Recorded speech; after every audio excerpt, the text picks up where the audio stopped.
doctor José María Costa. Buenas tardes, ¿cómo estás? Hola, Raúl, saludo para vos, para los que están ahí, colegas, para la audiencia. Sí, justamente hubo una reunión con el abogado Pedro Vaca Villarreal, relator para libertad de expresión de la Comisión Interamericana de Derechos Humanos. A ver si nos explicaba un poquito esto, Pepe. Sí, esto fue una reunión que se pautó aprovechando la visita al país de una visita académica que tiene el relator especial para la libertad de expresión de la Comisión Interamericana de Derechos Humanos, el abogado Pedro Vaca Villarreal. Visita al país durante 2 días y hemos pautado una reunión con los integrantes de la Mesa para la Seguridad de Periodistas, instancia donde están representadas varias instituciones del Estado y 5 gremios de periodistas.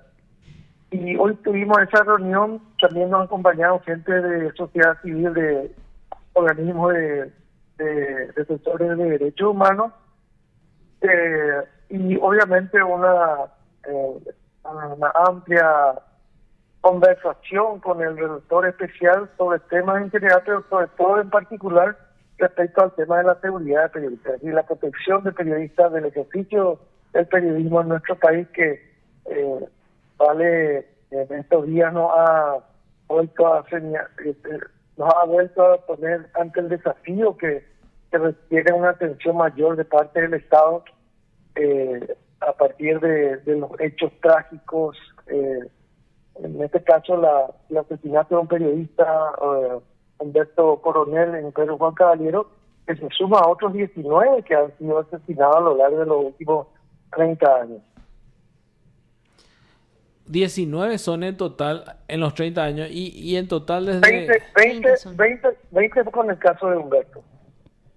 20 con el caso Humberto ya. Y son graves hechos, atentados contra la libertad de expresión misma que nosotros estamos viendo así con estos nuevos hechos que van sucediendo. Y la verdad que tenemos una cifra demasiado alarmante. La Mesa para la Seguridad de Periodistas tiene también una herramienta que ha desarrollado en los últimos años, en los últimos tiempos, que nos permite tener el relevamiento de todo lo que son hechos de violencia contra periodistas y comunicadores sociales a lo largo de los 30 años. Y encontramos más de 500 casos en estos 30 años, los cuales están relevados y registrados en este observatorio 300 casos. Eh, y en este contexto podemos hablar que lamentablemente somos parte de una cifra trágica a nivel internacional en términos de violencia contra periodistas en la región. México y Colombia tienen altos estándares de asesinatos contra periodistas. En el mundo entero, UNESCO habla de más de 1.500 periodistas asesinados en los últimos 10 años. Y en todos los casos lo que se ve también es que en el contexto general hay un alto índice de impunidad. UNESCO habla de 9 de cada 10 asesinatos de periodistas quedan en la impunidad finalmente. Qué alto ese número.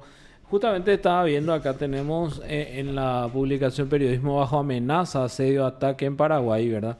Que hoy estábamos también viendo. Caso Leo Vera, caso Eduardo González, caso Edgar Pantaleón Fernández y caso Paulo López, ¿verdad? Justamente cuestiones que involucran también a periodistas, ¿eh? En este Ajá, caso, sí. sí.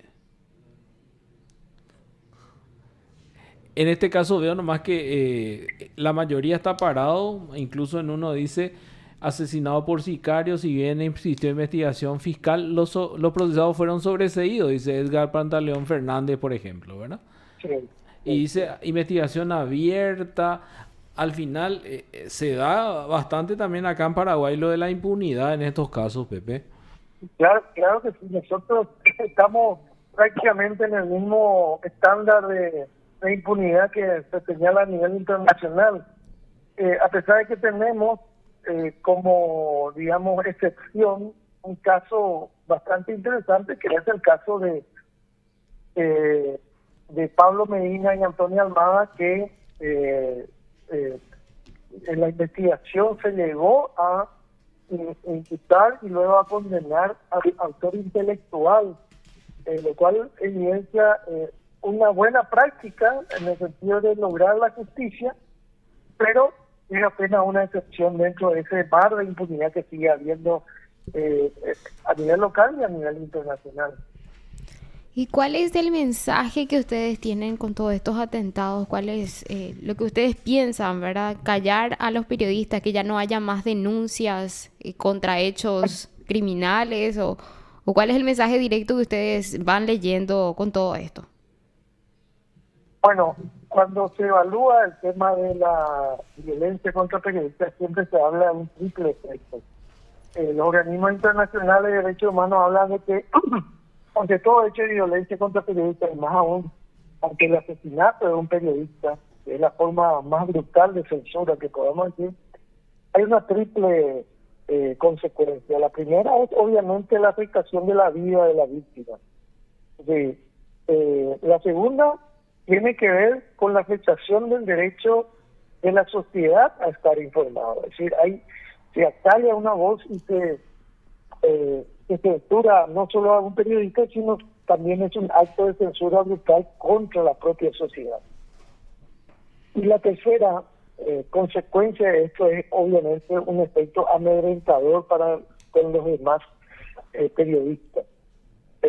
La gente, los periodistas llegan a sentir el impacto de ese tipo de hechos violentos y es posible que obviamente tenga un efecto amedrentador para evitar que se sigan investigando cosas, sobre todo cuando estamos hablando de que desde las balas asesinas vienen desde el crimen organizado. Por otro lado, hay que decirlo, en nuestro país, en muchas regiones, de varios países latinoamericanos y en nuestro país también hay regiones donde el crimen organizado se ha deteriorado, impone sus leyes, entre comillas, y el Estado simplemente está ausente. Justamente estaba leyendo esta publicación que hoy nos repartieron, decía porcentaje de cumplimiento de las obligaciones del Estado, dice, en prevención y protección y procuración de justicia en caso de violencia contra periodistas. Óptimo 0%, dice. Parcial 38% y deficiente 62%. Altísimo. Sí, la publicación que está mencionando es una publicación que hicimos con la Mesa para la Seguridad de Periodistas, donde hay un análisis muy interesante hecho por el ex fiscal de Derechos Humanos, Ricardo Merlo, sobre diversas cosas. Hizo unos estudios de casos sobre casos judiciales que involucran la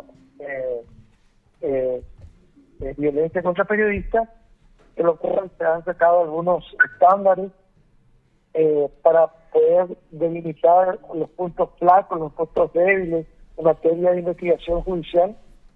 Por otro lado, también se ha creado una especie de semáforo de riesgo que permita evaluar los riesgos de que corren los que ejercen el periodismo según las zonas del país. Y bueno, son estudios que tratamos de hacer también para que esto contribuya a generar políticas públicas, no solamente de protección, sino también de prevención en estos casos.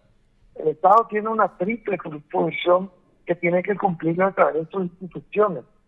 La prevención contra todo tipo de violencia contra periodistas, la protección en el caso de periodistas que corren riesgo, están bajo amenaza o ataque, y en el caso de que se dieran los hechos punibles, los crímenes, la procuración de justicia, es decir, investigar judicialmente con eficacia para llegar a sancionar a los responsables. Y una cuestión también, Pepe, ¿no se amplía de repente el radio con respecto a los periodistas, teniendo en cuenta que con las redes sociales prácticamente cada uno tiene una función de informar, de dar eso, ¿verdad? No solamente uno que está en los medios, por ejemplo. ¿No tendría que ampliarse? ¿Se amplía eso ahora? Bueno, ahí tenemos que hablar un poco de los estándares que existen a nivel internacional para considerar la profesión o el ejercicio del periodismo. Ujú. Los organismos de derechos humanos hablan de que más allá de un título o una asignación o una pertenencia a un medio específico, Ujú. la conceptualización de quién ejerce el periodismo está dado más que nada por su función, por la función que ejerce la persona. Por eso es que activistas que actúan como contribuyendo o compartiendo información en redes sociales entran dentro de ese parámetro y pueden llegar a estar incluidos en la conceptualización de periodistas, sobre todo cuando evaluamos el tema de riesgos o de amenazas o de violencia o de protección de los derechos del ejercicio del periodismo. Claro. Es decir, el hecho de compartir información relevante para la sociedad, que es la función esencial de un periodista, esa es la clave para determinar quién ejerce o no el periodismo. No el hecho de que tenga un carnet, que tenga un título, que sea funcionario de un medio, etcétera, sino la función que cumple. Y esa función muchas veces está dada por lo que se suele llamar también periodistas ciudadanos, Claro. o activistas de la información, o activistas mediáticos, o activistas de las redes sociales. Sí, que ahora se da más justamente por internet, ¿verdad? Así mismo, así mismo. Pepe, muchísimas gracias. Muy amable por tu tiempo. Dale, gracias Raúl, a toda la audiencia. Saludos. Hasta luego. Hasta luego. Te informó PDS Radio TV Digital.